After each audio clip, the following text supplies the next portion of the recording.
guys and ghouls, and welcome to another episode of Fright Mike. I'm Liz. I'm Sam. And we're continuing our goth month with a ghost story. I love it! I feel like every goth story has at least a ghost story in it. Of course. They go hand in hand. I can't think of a single one that doesn't. Truly. I mean, what's spookier? I know. And ghosts are so romantic. Yeah. You know? That's true. There always is like a little bit of trauma there. Exactly. A little bit of trauma, a little bit of history, a little bit of, you know. Everything. You're getting too excited. But this week we're going to be talking about The Others from 2001, which is crazy. I don't know why. It just feels like this movie came out so much like longer ago, even though that is a long time. Yeah, it's 20 years? 20 years. Crazy. I guess that is a long time. I'm old. Shit. I remember seeing this in the theater, and I remember being obsessed with it. Like, this was the movie. This was it. This was it for me, and I'm pretty sure this came out the same year as Moulin Rouge. It was the year that I fell in love with Nicole Kidman, my forever girl crush. But I saw this in the theater. It blew my lid. Like, my mind everybody's lid. Right. And I was like, I need to get this. I need to get this when it comes out. I'm going to spend my Christmas money, my allowance, my whatever to buy this on DVD. It felt like a whole year. I swear to God, it was a whole year before it came out on DVD because I looked for it every single Was it just week. in theaters for like a super long time? Or I don't even know. Because there was like a lot of movies around that's like 2000s. I feel like that stayed in theaters for so long. Yeah, true. Like, I don't know if there was just not enough movies coming Or they were that good. They were that good. I don't know. I don't think I saw this in the theater. I don't think I saw this until it came out. I don't remember seeing it in the theater. Oh, damn. Yeah. But I know that the twist, like, blew everyone's mind. Like... Let me tell you. Yeah. That was some shit back in the day. I think that was... Ooh... Is this the first movie? This might have been the first movie that I saw with a twist that, like, legit, it made my nipples hard and blew my wig off. Like, I was, I think, like, 10 or 11 when this came out. I was a changed woman. Yeah, you know what's interesting, too? As I was trying to think about movies that, like, have those iconic twist endings. Yeah. And I know that, like, The Sixth Sense was a huge one. That one came out a little bit before this one. I think that was 99. But... I don't know, there was like a good streak of movies that just had like mind-blowing endings, and like this is a good one. You know, I'm really pissed off actually that it took me this long to realize that The Sixth Sense and The Others pretty much have the same twist. Yeah. But they hit me different each time. Yeah. It got me twice. Well, they're different styles. It's too. true. I mean, this is like a straight up gothic, like, moment, like Ghost Story. That one, there was, I haven't seen him forever, but it was more, there was like psychological, you know, like, because he was a psychiatrist. And he was talking to like living people, like he was talking to, it was a bigger world, whereas like this movie is so like insular, like it's one setting. Right, exactly. You know? Yeah, so there was more to that world that it wasn't as almost like eerie. I mean, it was because you could see like the dead bodies everywhere. But this one just had a different feeling. It was, like, overall just a different moment. True. But, yeah, and it's funny that you mentioned Moulin Rouge because I had read, when I was just doing some research for this movie, that initially Nicole Kidman was not really keen to do this movie because she had just done Moulin Rouge, which was so, like, you know... She broke her ribs during that. Vibrant. Did she? Yeah. Oh, shit. Yeah, she did. Yeah, but it was just so, like, you know...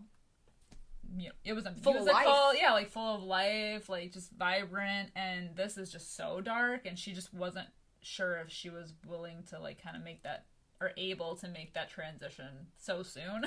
I'm glad she did. Yeah, because she was perfect. She's perfect in my eyes in every role.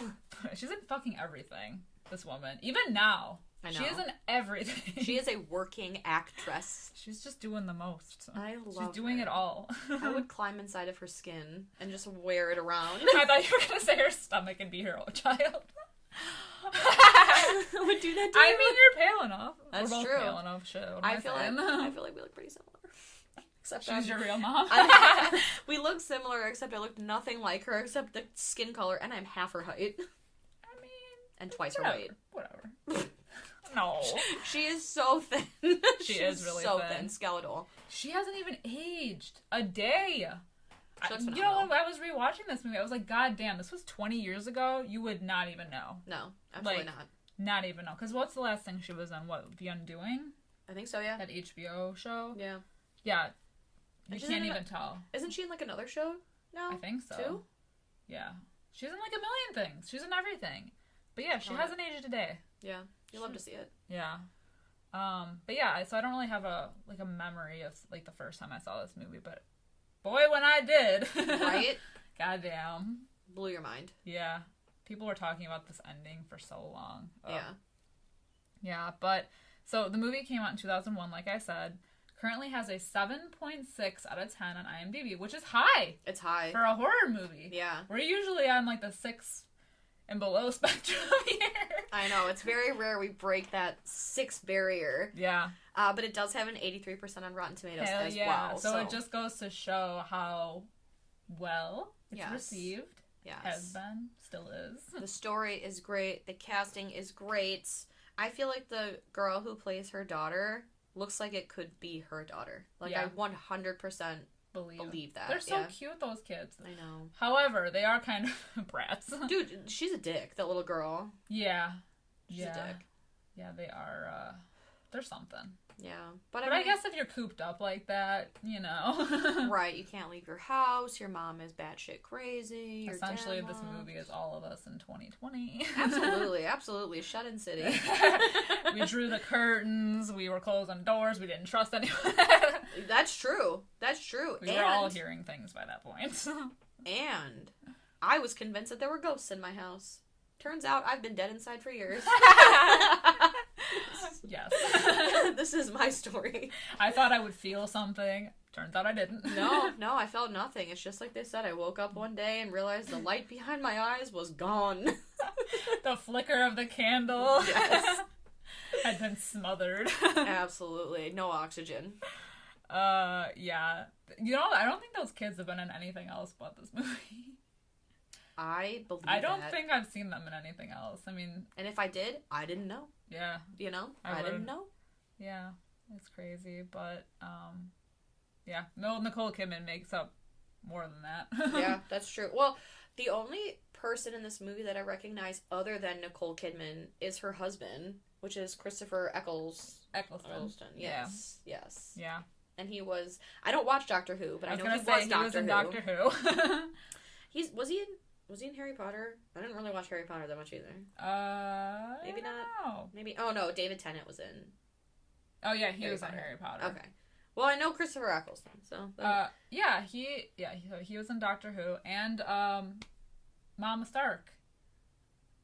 Oh yes. She's the mom at the end. The tenant, the intruder, the mom intruder. Oh my god. And you know what the funny thing is too? Like, I haven't watched this movie maybe in 10 years? Yeah. I think that was the last time I watched it. But I was watching it today and I was like, wow, that lady looks familiar. I've seen her before. She's a lot younger. She's brunette. Yeah. She's not a redhead. Yeah. She still looks great. Yeah, she does. Yeah. I had forgot that she was in the movie, and so when she showed up, I was like, oh, damn, it's Mama Stark! Right, shit! Like, oh my god. I know. Wow. Yeah. Wow. Yeah, that makes a lot of sense. So, the other thing, and we had just been talking about this before we hit the record button, my biggest thing with rewatching this movie, and I don't know if it's just because it's just how it was made or whatever, but it's so quiet. Yeah. It's such a quiet movie. It's a good movie, but it's a quiet movie, and I had to turn my volume to, like, 90. Yeah, that's true. Like, I put the subtitles on. Yeah. I had the volume, like you said, at 100? At 100, which is, like, good for dialogue, but bad when, like, something, like, bangs, like, because in this movie there's a lot of, like, footsteps and banging and doors opening and closing and slamming and just all this shit. But... like, they whisper this entire movie. Yeah. It's wild. Like, I don't get it. Yeah. So, it was just frustrating. That was my, like, biggest thing watching it. I was like, what are they saying? And my subtitles weren't working, and I'm like, oh my god, I'm gonna miss all the dialogue in this movie, because... I couldn't. I tried really hard, too. It was like, I was telling you, usually I'll watch a movie, like, loud is, like, 9. So I'll usually put it on, like, 7, 8... 9 if I'm really into the movie, whatever. Yeah, this one, I think I was at, like, it's level 17, like, volume level 17, before I was like, fuck it, I'm putting the subtitles on. Like, I cannot hear for the life of me. And that's, like, so irritating. That's, like, the whole complaint about when, like, the music is so loud, with the dialogue so low, and you're, like, constantly, like, jamming the volume button, like, back and forth, and it's like, oh my god. It's awful. At that point, I'd rather just fucking read the movie then. Yeah. You know, like, I'll just put the damn subtitles on. I don't care. Yeah. I actually like watching movies with subtitles. Me too. Now, even if it's, like, in English, I just feel like I can understand more. Even if I'm rewatching something, I don't know. Well, you catch more because it gives you dialogue for things like maybe I've misheard or I've never caught, or, like, in the background sometimes, like, it puts subtitles on and I'm like, oh, I never even realized that they said that. Right. And I don't know. I don't understand why they were whispering this whole movie anyway. I don't They're know. in a giant mansion. Yeah. Spooky mansion. And it's a big-ass house. Like, yeah, why are you whispering? Shout. I can't hear you from the other room. Please do me the favor. The only time she yells are when the kids are screaming and she's calling out to them. Yeah. Yeah, and that's true. the only time. But yeah, I forget. Doesn't she even, shush somebody in the movie? She shushes a lot. Well, in the beginning, when she's showing the, like, servants around, she's, like, saying how, like, oh, we pride ourselves on, like, silence in this house and quiet time and all that. And it's like, why? Right. Oh, because it affects her migraine. I think that's the explanation, but still. Yeah, and they have a piano and they're not allowed to play it. Why? Fuck that. I don't have a TV. I don't have a phone. Yeah. There's no internet. I can't go play outside. This sucks. What did they do back then? Right? This is a house of trash. These kids are probably so fucking bored. I know. They're those, like, you know, the religious people. Yeah. Like the overly religious. Entire movie they're doing Bible study. Exactly. The entire time. Yeah. That's all they got. I couldn't. And I really appreciate that through all of their religious studies, Anne still asks the questions that no one dare ask. Like, I remember I went to CCD because I was raised Catholic, and I remember I was, like, chastised once because I was like, hey, you know how, like, and like, whatever, believe what you want. I'm not here to judge. Your religion's your religion. But, like, I was just raising questions about my own. I was like, if the devil is so bad, I said, who did he actually kill? Like, God flooded the earth. He sent a plague. You know, he's like, whatever. I said, who did the devil actually kill? I'm not going to read the whole Bible. I just, give me the Cliff's Notes. Give me the Cliff Notes. Yeah. And my teacher said, excuse me? You can't question things here. Yeah. I was like, well, why is he so bad? Because he just puts the temptation there. It's you that's taking it. He's the jigsaw of religion. Exactly. Ah! Sorry. We blew the shit wide open here. But yeah, they were like, go sit in the corner and don't talk the rest of the class. And I was like, shit, okay, fine. He gives them the tools and they do what they want with them. Exactly. Shit. He dangles that apple. Ding-a-ling. I think I just made a fact. I know, I think we just figured this whole shit out. But yeah, the whole time she's like, oh, well, how come this? Or what happens to these people? Well, how do you know who's the good people and the bad people? And, oh, well, I read in a book that, like, limbo's only for children that aren't baptized, and we are. Oh, yeah, they go on to talk about the 4 hells or whatever. Yes. Yeah. And I like that every time Grace's wig is snatched. She has no response. She doesn't, because, like, she was obviously brought up, like, strict Catholic. Pious. Or whatever, religious. To the point where she ain't questioning anything. But when her kids do it, then, you know, you're like, ugh. But I think that's with, like, any kind of, like, parenting anyway, when kids, like, ask questions and you don't know the answers and you're like, but because. Exactly. Because. It's like Johnny Depp in Sleepy Hollow. You must never move the body. Why not? Because. I don't need to answer to you. Right. You know what? Because. And that's good enough. And that's the only reason you need. Exactly. That's the that on that. Enough. Drop the subject. That's very much... I love when children are young and you can lie to them. Oh, yeah. Before they question it. What else do you do? Yeah, exactly. You gotta pull, like, answers out of your ass. Amen. Left and right. Amen. Yeah, it's annoying when they start to question you. Like, oh, you can't do that. Why? Because of this. Well, that's not true. Fuck. And then, I know! Well, then they grow up and they, like, start realizing things. The wheels are turning, and then they're like, you lied to me my whole life. And I'm like, oh, shit. Did I lie, or did I just Not no. Yeah. What's a lie Was I here? just clueless? Right. Anyway, enough religion talk. Although we're probably going to be talking about it more because this movie is like, there's a lot of religion in it anyway. Well, so it takes place in 1945 in Jersey. Oh, really? Jersey. Oh, okay. I must have missed that. I think I fast forwarded the opening credits. Because I was like, I remember how this opens. There's creepy credits, and then she screams, and then, you know, whatever. Yeah, it's a lot of that. Yeah. Okay, 1945 Jersey. So we're stateside. War times. is happening. Mm-hmm. And it's about, like, Grace. Wait a minute. By Nicole Kidman. New Jersey? I think so. That's what it said, Jersey. She said Nazis. Remember, she was like, the Nazis, they occupied... I thought it said Jersey. It probably did, but it's probably somewhere in, like England. Jersey, England? Yeah. Oh, maybe. I don't know. I'm sure there's a Jersey. I don't know geography. They're somewhere. They're in Jersey. Yes, that's all I need. Who cares? You know what? Maybe it's pronounced different. I don't know. Yeah. I did think it was weird that it said Jersey. Yeah. I'm gonna have to look that up and fact check myself somewhere. The only thing that matters is it's 1945 and they're secluded and it's wartime. And they got a big ass house. Amen. And so Grace is Nicole Kidman, her two children, Anne and Nicholas. And then Christopher Eccleston is her husband, who is Charles, yeah. He's off fighting in war. He has yet to return, even though the war has ended. Suspicious. Yeah, he's off fighting in France. Yes. I believe.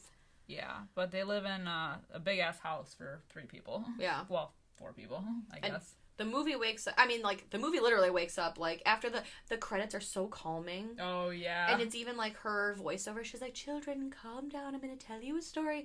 And then after the credits, I was like, ah! She's like, wakes up screaming. So we think it's, like, from a nightmare. So immediately you're just like, oh, Jesus Christ. You're, like, thrown out of Yeah. But essentially, like, basically the movie opens with, like, these 3 people. Mrs. Mills, Mr. Tuttle, and Lydia.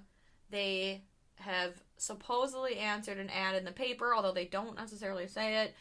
They're here for work. They kind of just show up at the house. Yeah. But they're looking to be servants in this house. And Anne is, like, showing them around. And she runs a tight ship. Goddamn. So here's the thing. I get, like...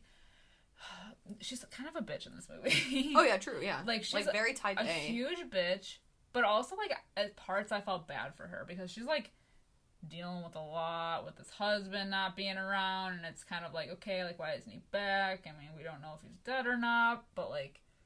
And she's got a lot of rules. Well, she suffers from migraines, so there's definitely some, like, mental shit going on because of these migraines, and she's lonely, and she's alone in the middle of this war. They have no phones, like, and she's got these 2 kids, we find out, who are allergic to light. Yeah, they're photosensitive. Yeah. So anything stronger than candlelight makes them, like, break out in hives and rashes, and... so that could be part of the stress. Yeah, exactly. Because when she's showing them around, she's, like, very particular in what she's saying about this whole, like, once you enter a room, you have to lock the door behind you.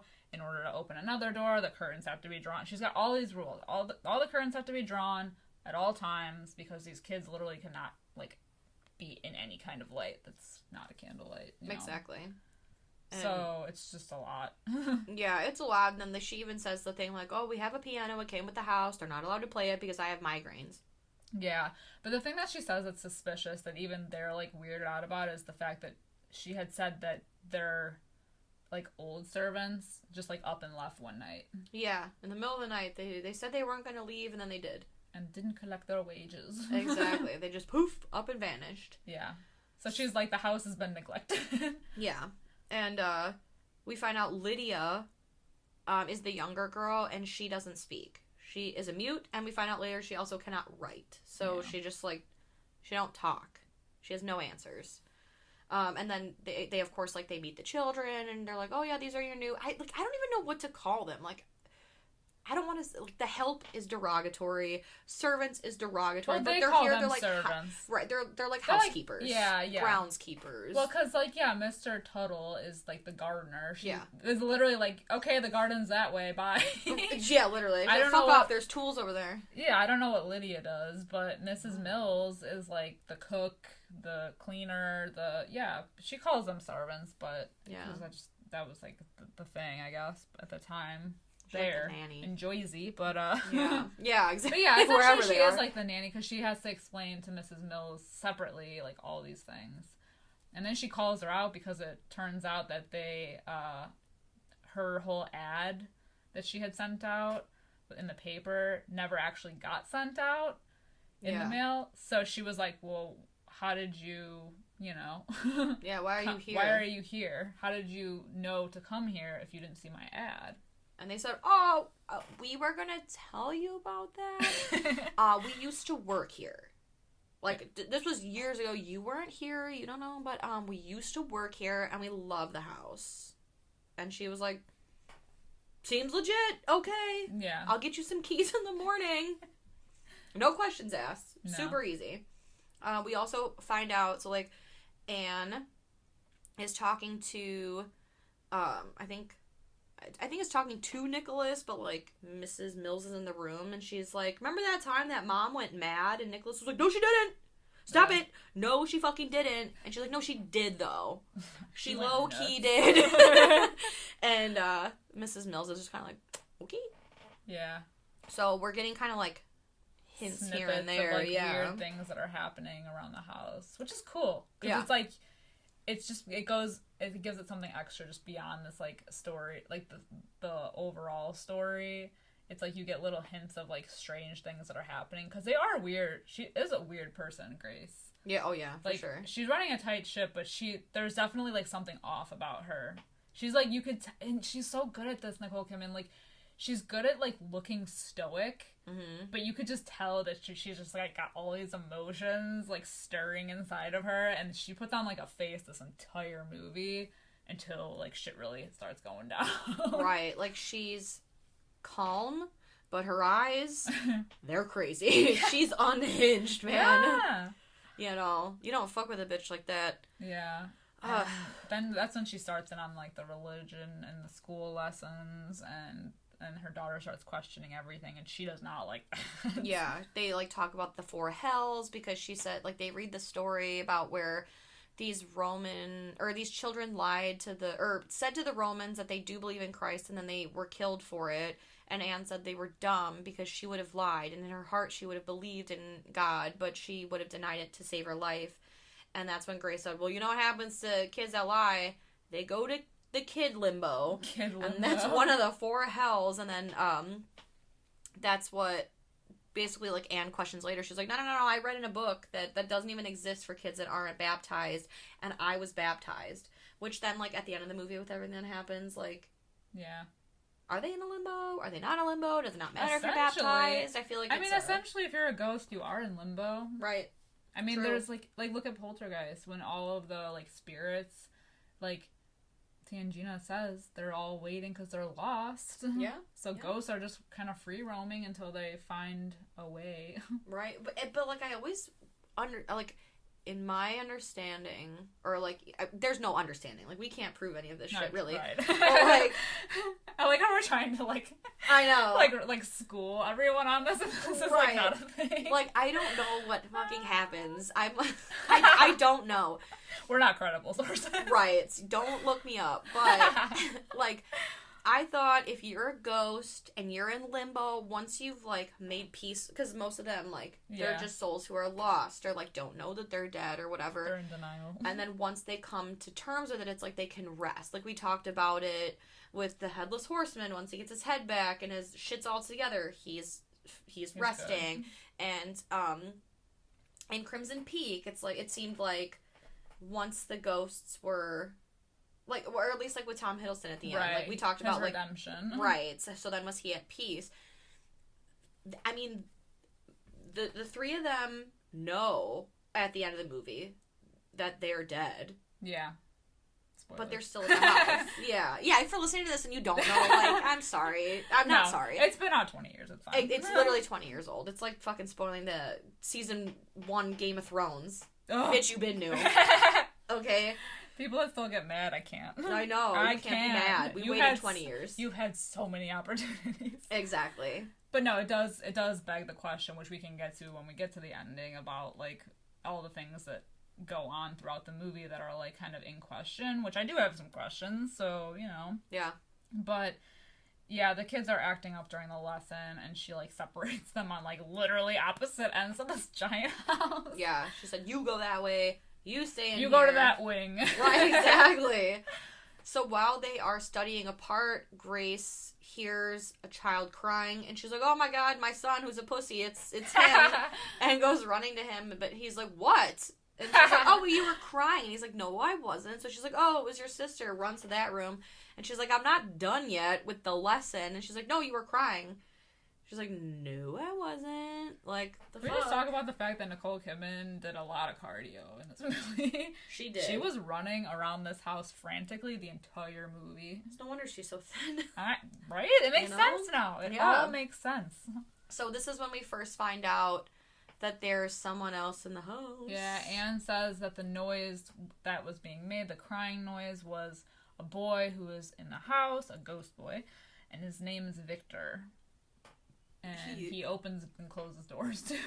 Yes. He says the boy tells Anne all the time that they have to leave the house.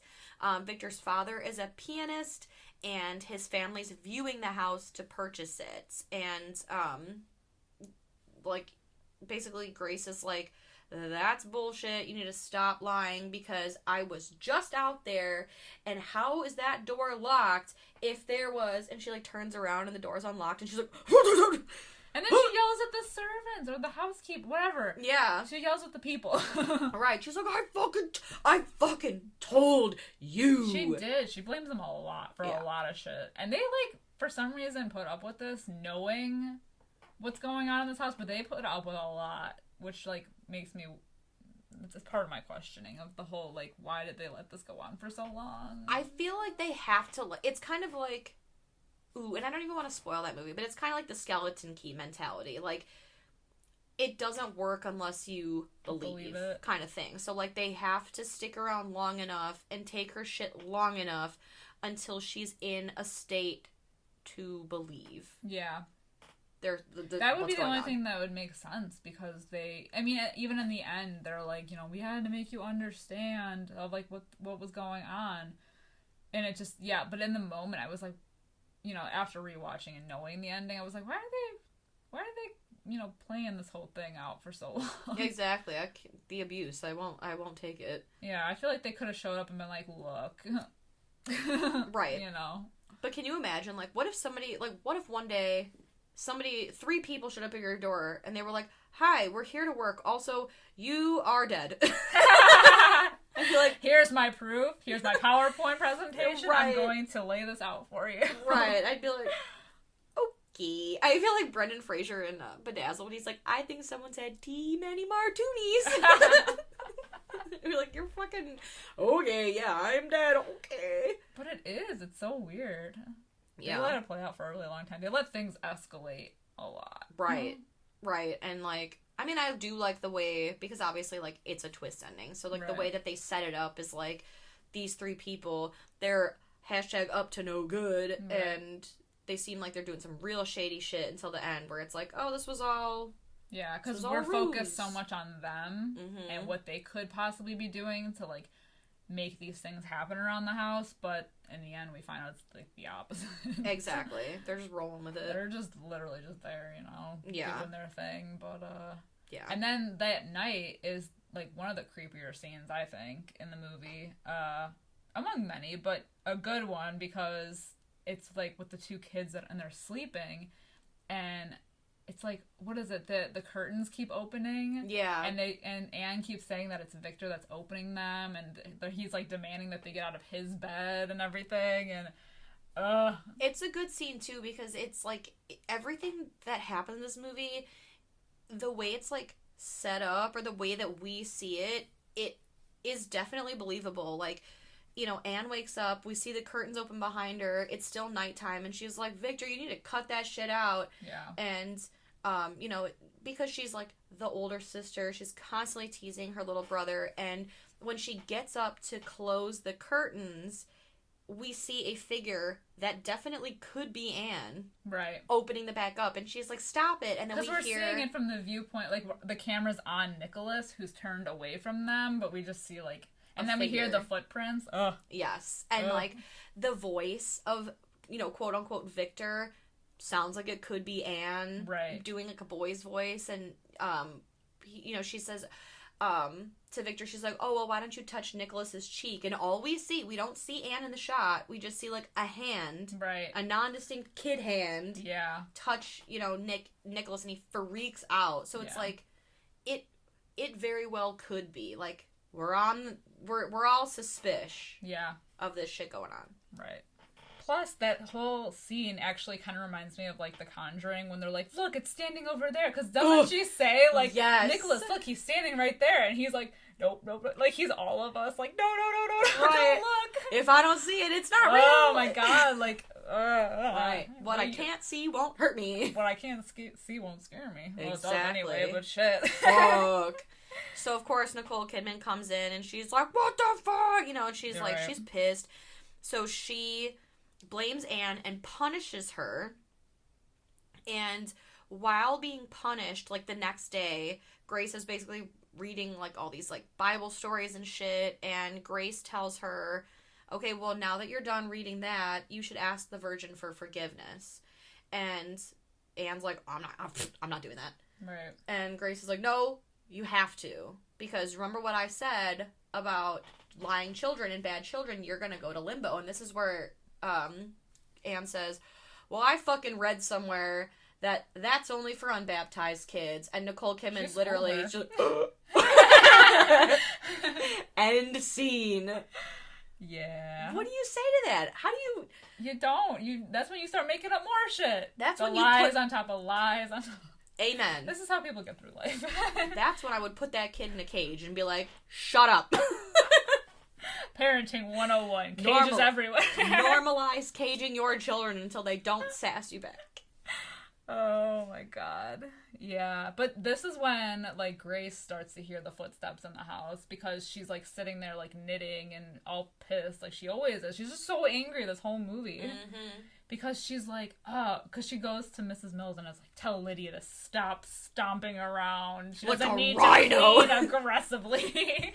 And it's like, God damn. I know. But yeah, she hears the footsteps and realizes that it's not Lydia and is like running around. And this is like the first time where she has her little encounter because she goes and runs past Anne, who's sitting on the steps. But she's like, oh, like, did you see something? Or... what is that noise that's happening? And that's when she goes up in the room that's, like, lit. Yeah. With the room of mannequins. It's so crazy. And, like, I like that Anne, just like a sassy little bitch, and she was like, did you hear that? And Anne's like, hear what? See what? And she's like, I need you to tell me. Well, I fucking tried to tell you, and I got punished for it. So what do you want me to do here, ma'am? So yeah, she, like, goes to the room with the fucking white sheets, and it's all lit up, and it's super light, and she rips down a sheet, and it's Jesus. Yeah. And then there's another sheet that she rips down, and it's a mirror, and in the mirror, she can see that behind her, the door has been opened, and is now, like, closing, or, like, someone left it. Yeah. And she, like, runs out, and she's asking Anne, she's like, where did it go? And she's like, oh, there's one there, she's one there, one goes down there. And then that's when, like, I remember the previews for this movie so well, because in the previews is, like, what Anne says. She's like, she says they want us to leave. She says this house is theirs. And they said they're going to take the curtains down. Ooh. And Grace is like, fuck! Yeah. And we find out that Anne is also tracking how many times she's seen the ghosts. Yeah, so, like, now that she knows that her mom is open and listening, she's like, here, I got all the hot goss. I put the tea on. Here's my drawings. She has a drawing of each family member and how many times she's seen them. Yeah, and the old lady is, like, 14 times. Yeah, it's an old lady. Victor says she's a witch, and she's got funky eyes, and Anne says she has very bad breath. Mm-hmm. Very descriptive. Very specific. Yes. It's a mother, a son, or no, a mother, father, son, and the old lady. Old lady, yeah. Yeah. Yeah, but at this point, since Grace kind of believes, like, these things are happening, she, like, makes everybody search the entire house for more... Because she now believes that there's intruders in her home. Right, like, I think she even blames them being Nazis or something. Yeah, she's like, I been made years. it through the whole war without a single Nazi in this house. How is it now that there's intruders? Yeah. And then that's when she finds the post-mortem photography. Which was actually a thing. It's crazy. I know. I remember reading a book. I was a senior in high school. It was called As I Lay Dying by William Faulkner. I thought it was boring. It's fine. It is what it is. But the cover of the book is something I will never forget. It is creepy as fuck. And the copy of the photo that of the photo on the cover of the book that I had was a post-mortem photo of somebody. It was shot from like outside of a log cabin, so like you can see the logs and then the window, and somebody was propped up in the window. Nope. Eyes open and smiling. Nope. Yeah, so that was the creepiest shit. I hated carrying that book around with me in high school. Ew. And yeah, it was just like all of these postmortem photos. Like, Grace is like, what is this? Mrs. Mills is like, this is what they did to remember their dead, and people like are superstitious. And there's like a baby in it. It's really, really a lot. It's a lot. But it's really creepy. Like, the ones that are, like, the people that are I mean, they're all staged, but, like, just upright. Yeah. It's crazy. And I don't know, there was, like, a period of time where, like, it's creepy, but, like, I was, like, fascinated by it. And they would do all sorts of things to, like, prop these things up. Like, I think even... There's a few photos that I saw where in order to prop up, like, a dead child, like, a mother would put a sheet over her and, like, hold the baby. God. Like, yeah, just creepy shit. People were weird back then. Yeah, but that's what you did, I guess. That was the norm. It's the superstition of the time. Yeah. You're always gonna have that, I guess. Exactly. And then we also find out with Grace talking to Mrs. Mills. I think at this point, I think she's just lonely. Yeah. And she's just kind of talking to her about how it was in the house when they ran it, you know, when they were housekeeping and tending to everything, and why they left. And Mrs. Mills mentions that it was like a tuberculosis outbreak that caused them to leave. But she doesn't really go beyond that. Like, she doesn't expand on that, really. Right. It's just so funny that this whole movie... it doesn't center around tuberculosis, but, like, it's so funny that tuberculosis is brought up because in Moulin Rouge, that's what Nicole Kidman dies from. Oh, is tuberculosis. I know, rest in peace. Rest in peace, Angel. Yeah, but she even questions her also why Lydia's a mute. Yeah. Which she doesn't give her an answer to. Right, she's kind of like, it might have been tuberculosis also, but I think it was just something traumatic. And, I mean, Grace being a gossip, she's like, what do you mean? Like what? Like, tell me the trauma, tell me the tea. She is so ready for tea. She's just been, like, locked up in this big-ass house with these two bratty kids. Yeah. She needs the town gossip. Exactly. And Mrs. Mills is basically like, no, I don't know. It is what it is. Something happened. Yeah. She doesn't talk anymore. Yeah. Yeah. Yeah. So, after that, late, Grace is crying. Uncontrollably, as I do so often in the middle of the night, so I can relate. You do. Grace hears a piano playing, and that's against the rules. Yeah, right. She hears it playing. It's playing, right? That's when she goes to the music room. Exactly. And then she like closes the piano because it's open. She closes it, and then it opens again. Yeah. Fucking crazy. Oh, I know. And I don't know why I just thought about this. Have you seen Scary Movie 2? Yeah. You know when she's like, Cindy's like wandering the house and she's like, where are you? Where are you? And they're like, check the music room. Check the music room. Check the fucking music room. But yeah, she gets like bitch slapped by the door because she goes in and she shuts the piano. And she's like, And then she like, basically she gets thrown back by the door. And she was like, Mrs. Mills! And then we see the piano open and she's just like, she's had enough. Yeah. She had enough. So, she goes Oh no. She got fed up and she goes to town. That's to right. get a priest to bless the house because now she's like lost. Because now demons. Yes. But I even think like because she's talking to Mrs. Mills like after that, and she's like, I don't understand. Like I don't understand. I was there. No one was there, but I felt like someone was there. Watching. And Mrs. Mills says like, well, sometimes the worlds of the living and the dead, they like collide and sometimes they mix, and this is kind of the first time we see Grace questioning her faith. She's like, no, that's not how it works. Right. In the Bible it says that only happens like at the end of eternity. And Mrs. Mills says, well, sometimes there's not answers for everything. Yeah. You know? And that's the tea. And that's that. So yeah, she goes into town after that. Because she's like, I'm getting a fucking priest for this shit. I'm getting an exorcist. Exactly. Call an ambulance, call a priest. Yeah, but she gets lost along the way. There's a thick fog rolling in. And this is the first time that we get the Mrs. Mills and Mr. Tuttle, who are like almost like seemingly scheming because they watch her leave and he's like, what do we do? And she's like, well, she's not going to get very far. Right. Remember the fog. And Mr. Tuttle's like, oh, yes, the fog. Yeah. And she even asks him, she's like, hey, I'm going to go out of here. I'm going to go. But while you're doing that with the place, find those tombstones. Let me know if there's a tombstone of a boy named Victor. There's any dead people on this land whatsoever. Right. My husband, when he bought this place, he said there was dead people and I want answers. I want to find those. And so when we see, like, the conversation between Mr. Tuttle and Mrs. Mills, she's basically like, oh yeah, all will be revealed in due time. She's like, but in the meantime, cover up that tombstone. He's like, whoops. We don't see what it says, but we see him covering it with like a pile of leaves. Yeah. I mean, what does that really look like? Like, it's just the grounds is just like one big pile of one leaves. Mound over in one specific area.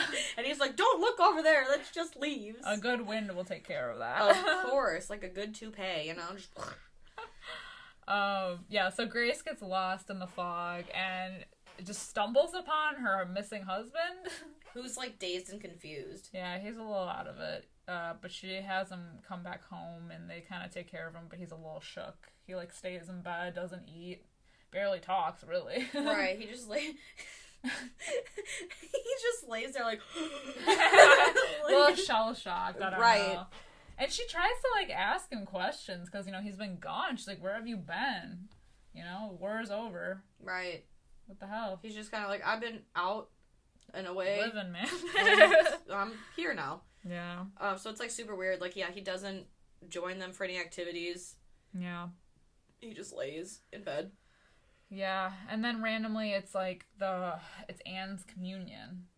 The communion dress scene with it's her communion, and they're like prepping for all that.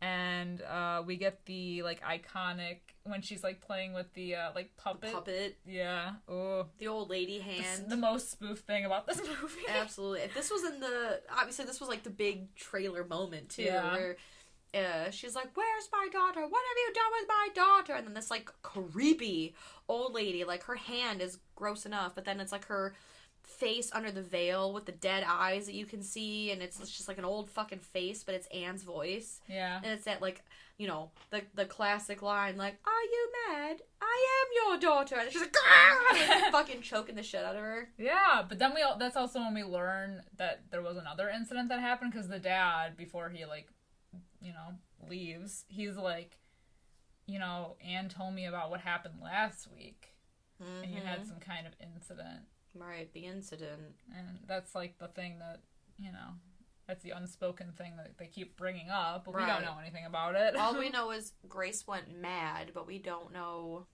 any details beyond that. Did they say that she, like, hit her or something? I think so. I think they alluded to that, some sort of violence. Yeah, but the dad is like, yeah, I'm out of here. Yeah. He's like, I'm going back to war, and she's like, the war is over, and I don't follow. He said, no it isn't.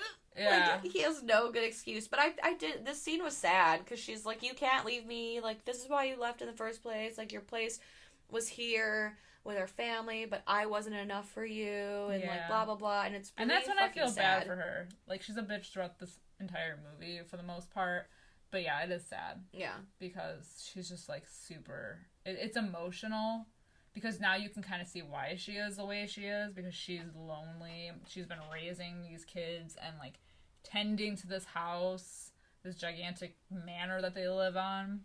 And she's been alone. Yeah. Doing it all alone. So, you know. And now he's going to leave again. But they have, like, I don't even know if it's, like, breakup sex, but he basically nails and bails.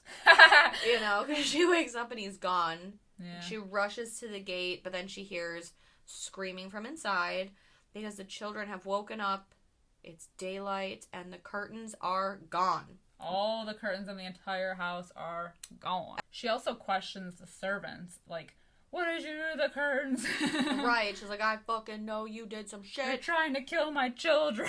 Right. And, like, we should mention, too, like, after Charles came home, she basically, like, Grace is like, what are you talking about? There are no intruders. Y'all are crazy. Yeah, she kind of, like, reverts back to not believing anything. Even though she's seen everything that's gone on. Yeah. And she was literally to the point where she was going to get a priest. Right. And then suddenly just, like, regresses back to not believing anything is happening and just going back into like La La Land. Yeah.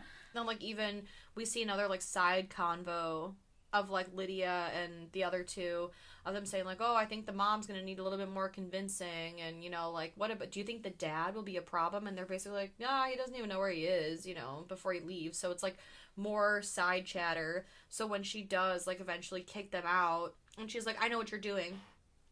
You want to scare us, you want to frighten us, and you want this house for yourself. I should have known it from the moment you stepped foot in here. You want this house for yourself. Get the fuck out. Give me your keys. And she hands the keys over, and they leave. And that's when Mrs. Mills tells Mr. Tuttle, she's like, I think it's time we uncover those headstones, baby. Yeah. So, we know we're going to get some shit. The tea is spilled. Right. The tipping point is coming. Because then the kids that night decide, they're like locked up in a room. And they're like, yeah, we need to get the hell out of here. They want to go find the dad who's gone. And that's when they find the gravestones.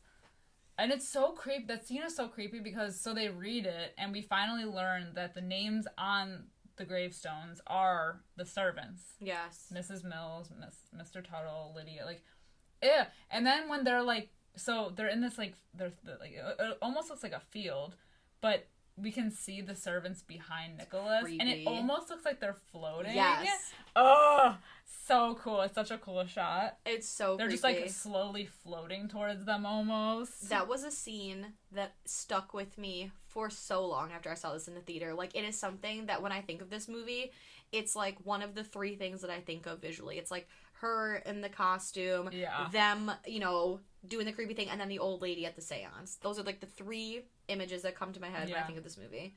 Yeah. But at the same time that they're finding the headstones, we cut to Grace in the house, and she finds a photo kind of like half hidden under a cushion, and it's another postmortem photo, and it's of the three of them, dated December 1891. Ooh. That's a long time from 1945. That's almost like Mrs. Mills says. So like when she hears the kids screaming, they're running back to the house. Grace lets them back into the house, and she sees the three of them like like you said, kind of like floating. Yeah. And she's like, "Gotta get the fuck back!" And she starts to shoot them. And Mrs. Mills says, basically like, your bullets are no good. Tuberculosis took care of us almost half a century ago. Yeah. Damn. Yeah. That's crazy. And then they're just standing in the window. Ooh, it's so frightening. They're just standing in the window, like, talking to her through the door, and the kids run upstairs to hide, and she's just... I swear to God, like, the most iconic scenes in this movie, some of them are of Nicole Kidman, like, running with, like, the gas lamp and the shotgun. Yeah. Like, what a queen. I know. No, but, yeah, it's just such a creepy moment, because she's trying to, like, they're trying to explain, they're like, all we wanted to do was make you understand, and she's like, you know. Right, and they're basically like, well, you've locked yourself and your children in the house with the intruders, like, basically you have to go, it's your time now to go and confront everything them. Out. And so when they go into the room we see a seance, like a table, and there's an old creepy woman with milky ass eyes, and she's doing that thing where, you're drawing, just like Insidious. Exactly, where like she's that. like explaining what's like being said or describing, like transcribing, I guess. Right. And the children, it's really weird too, because the old lady says, what has she, like, why are you in this house? Like, what happened in this room? And Anne, like, goes and whispers something, and she said, oh, is this where your mother killed you? And then all of a sudden they start screaming, like, we're not dead, we're not dead, we're not dead. What did Anne say? Because obviously she knows, but then now she's saying she's not dead. That's the only part of the movie that I was like, I don't get that. It is weird because I can see Grace kind of, she thought in the end it was a nightmare. Well, we'll explain what, like, everything that happened and I guess, like, go back to it. But basically we find out that Grace went crazy and smothered her 2 kids, Anne and Nicholas, with a pillow, then shot herself. Yeah. But Grace believed that was a nightmare that happened, because when she woke up, the kids were playing in the room as if nothing had happened. So it is a little strange. So for her, thinking it was like a nightmare that had happened, okay. But the kids don't, like you said, it's like they remembered, or she might have said something, but then they didn't remember. But they remember an incident happening, so it's like, what do they actually believe? Right. They know something traumatic happened. Anne has mentioned several times, like, remember when Mom went mad? Like, it did happen. She even said, like, after she was choked wearing the communion gown, she says she won't stop until she kills us. So, like, there are allusions to them knowing, or at least it seems that way, until the end. And I don't know if that's because they don't want to confront it, but she obviously whispered something to that old lady to that effect. And so then Nicole Kidman gets pissed, and we kind of see, like, we see her going around the table and lifting it, and then all of a sudden the shot does not include Nicole Kidman, but the table is moving. The paper is, like, rustling about because she picks them up and is, like, throwing them everywhere, but we only see it from the point of view of the people who are doing the seance. Exactly. Which is awesome. It's so good. And then after that, the contact is broken, and we hear this family having a conversation like, oh my god, we made contact with all 3 of them this time. The mother and the 2 children. That's when we find out, like, the lady, like the wife, so Victor's mother, she's like, we're leaving this house tomorrow because this lady went mad and she smothered her children and she shot herself, and I'm not here for these shenanigans. And the husband's like, fine. And they leave. Go. Thank God. Finally people who leave. Right. So, like, we find out this entire time we think that there are ghosts and intruders, and it turns out that this family are the ghosts and quote-unquote intruders. Mm-hmm. And they refuse to leave their house. That's right. And so Nicole Kidman's like, the movie basically ends with them saying, like, they're holding each other, and she said, I thought it was a nightmare. Like you said, she was so shocked, like, when she removed the pillow that they weren't moving, and she shot herself because she couldn't believe what she'd done, but then she woke up and thought it was all a nightmare, like God had given her a second chance. And she said, but this is our house. And Mrs. Mills says, like, oh, yeah, sometimes, like, we're here, and we've always been here, and you'll notice as time goes on, like, sometimes you'll notice new people, sometimes you won't. There's, like, no rhyme or reason. And then she says, do you want me to put some tea on? Bitch, the tea already been spilled. But, yeah, there is no more. Right, throw on a kettle. So, yeah. It just, the questions I guess I have are, so the husband, was he, like, alive still? Or was he also a ghost that came back? And why did he leave?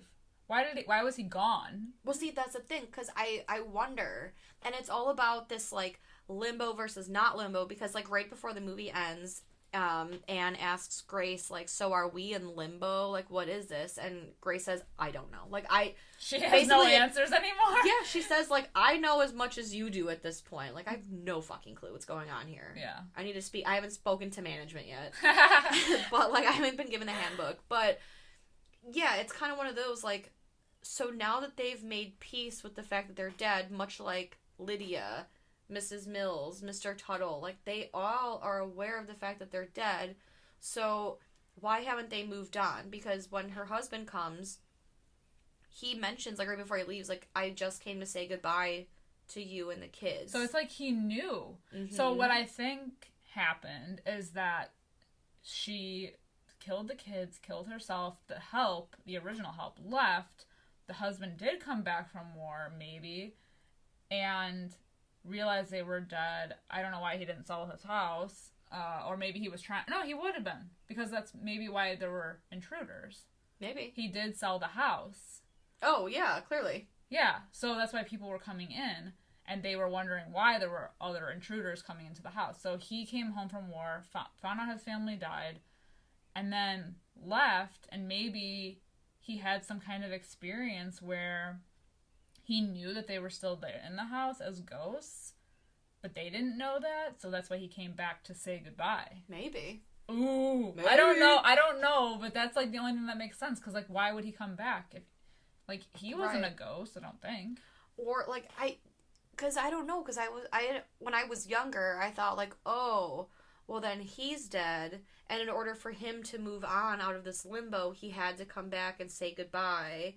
But how would he know that they were there? How would he have made it, like, it just doesn't make sense. And why was he wandering on the fog? Right. Unless that's, like, I don't know, the in-between? Like, what is this limbo? Like, what ties them to these places? Right. You know, because it is all this fog, so I'm wondering if this fog is just, like, kind of like the further from Insidious. Yeah. I mean, I don't even know if there is any moving on, because, I mean, if the Mrs. Mills and co., if they've been around for half a century, then they have been realized for that amount of time that they've been dead, then they haven't moved on by now, when are they going to move on? Exactly.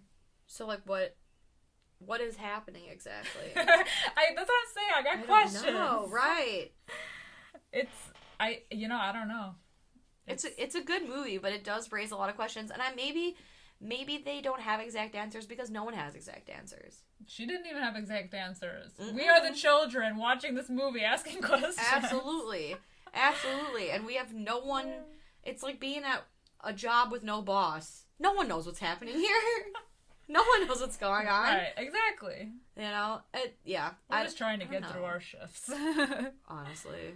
And just make a living, but yeah, I mean, besides the obvious questions that we're raising here, this movie is great. I mean, it's so unique in that it has, like, that mystery element, and I feel like it has a good pace all the way through. I agree. You know, I agree. And like it's just the right amount of eerie to, like, keep you guessing. Because the first time I saw this, I was like, I had no idea. I mean, I don't think most people had any idea what was going on, like, what was really going on. No, this movie is the reason I have trust issues. I really like your theory, though, about the dad, though. Yeah. Like, that's good. Because, like, how else, if he died, or, like, if he went to war and never came home, you know, like, I would assume their previous help that, like, up and vanished without collecting their wages, I'm gonna assume that, like, when she passed away, like, poof, she can't see them anymore. Like Mrs. Mills said, like, sometimes you can see the intruders and sometimes you can't. Yeah. Like, what if they have just moved on? You know, like, because they're not dead. She didn't kill them. Yeah. But, like, or what if they got left scared. before? Right. Yeah. You know, like, what if they had left before she killed everybody? What if they left after? Like, what if they got scared because they thought there was, like, an entity in the house, and like the husband came home, but because they're ghosts, like, and again, you can't see everyone. Like, who the hell knows what's going on? Yeah, because he can see them. Right, like, he did end up seeing them. So maybe he was a ghost. Maybe. Like, what if he was so grief-stricken? Like, what if he came home, found out, was so grief-stricken he killed himself? Maybe. Or died of a broken heart. There are no answers. But couldn't bear to live in the house with them, so that's why he left, and, you know, even after the war was over, but came back to say goodbye because he never really did. Right. But didn't have the heart to say that they were all dead. Yeah, true. It could be anything. And I almost feel like, in a way, we don't get the answers because our, like, characters that we're seeing the story through don't have answers. Yeah. You know, like, which they're is not... good. Yeah. It's kind of cool, though, because it does leave you open to all these different theories of what could have happened, you know? Exactly. Exactly. That's why I like movies like this. Yeah. Yeah. It's interesting. It's a nice little ghost story. Absolutely. Okay, ratings. Okay. I'm going to give it a 4.5 out of 5. Same. Okay, yes. What's your reasoning? I feel like we've already said it, but, like, I love Nicole Kidman. I love the story. It's one of, like, my top favorite horror, suspense, ghost, like, movies of all time. I think it's really well written. I think it's really well acted. I love the setting. I love the fog. I love the colors that they choose to shoot. I don't know. I just love everything about it. I never get sick of watching it. It's always a creepy, like, good movie to throw on. I like the ambiance of it. I gave it I didn't go 5 out of 5 because it's not without its flaws. Like, right. with the story. I got answers. Or, I don't have answers. I don't have answers. That's my problem. No answers. I got questions, and I do want answers. Yeah. And honestly, I'm with you 100%. That's the same exact reason why I gave it a 4.5 out of 5. It's a gorgeous movie. I feel like most Gothic movies are, like, the way they're shot are gorgeous visually. But yeah, there are plot holes, I guess. Or just, not even plot holes. Just questions that we'll never get answers to. Exactly. Like, I feel like things that they brought up almost like they were going to provide answers and then just didn't. Yeah. I don't like that. Yeah. Like, it's almost like the whole thing with the husband didn't need to happen. Exactly. Because it just brought up more questions and, like, things. But I don't know if that was maybe just to prove the point of, like, just to, like, make the twist at the end more shocking, almost. It could be. Because it's like, okay, well, obviously there's someone else from the outside that's familiar who knows this family coming in. He can see them. There's nothing suspicious about that. Right. And even Mrs. Mills, like, when he comes in, she kind of looks, like, shocked. Yeah. As if she's seen a ghost. Right. So I think he's got to be a ghost, too. He's got to be. There's no other explanation of why he can see all of them. Right. Because, like, yeah, she looks shocked to see him, and then Mr. Tuttle even says, like, oh, do you think the husband's going to be a problem? And she's like, oh, he doesn't even know where he is. Like, so clearly, I mean, he's got to be he got, dead, like, right? Well, yeah, but maybe he got messed up from Maybe. War. What if he's clairvoyant? Mm. What if he's the Sixth Sense kid? What if he just sees dead people now? He's grown up. Well, he's all grown up. And went back in time. Time traveler. Well, that's going to wrap it up here for us this week at Fright Mike. Let us know what you think of this movie, The Others. Did it blow your mind the same way it blew ours? Because I feel like, I don't know, like, it's probably...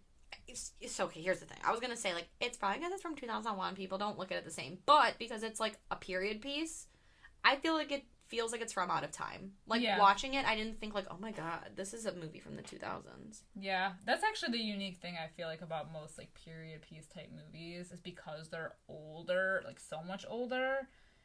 And especially when it's a horror movie. Yeah. They hold up better. Right. Because it's like, we don't know. I mean, there's no, like, flip phones. Exactly. There's nothing to date them because they're already so dated. Right. They transcend space and time. And there's nothing familiar about them. Like, we don't... I mean, I wish we still had gas lamps and... Oh, same. I do actually have 2 gas lamps in my house. Yes. Just a fun little side note. I remember one time I was living with my grandma and the power went out and I put a movie on my iPad for her so she could watch it, and then my brother was over with his friend and the 3 of us played Lord of the Rings Risk by candlelight, like by gaslight. Yes, we had 2 of them going. So good. It was like the funnest thing I've ever done. But anyway, we are on Facebook, we are on Instagram, we are on Twitter at Fright Mike Podcast. Let us know what you think of this movie. Let us know what you think our next movie is going to be. We are still in our goth month. Victorian horror movies abound. We still have, 2 weeks left? Yeah, 2 weeks left. And we've got 2 great movies coming up. So give us your predictive thoughts. And I do sincerely want to know what you guys think of this movie, because we obviously like it very much here. Oh, yeah. We are also on Patreon. If you like what you hear here and you want to hear more. Over there. Yes, hear it over there. We've got a bunch of fun bonus episodes up over there as well.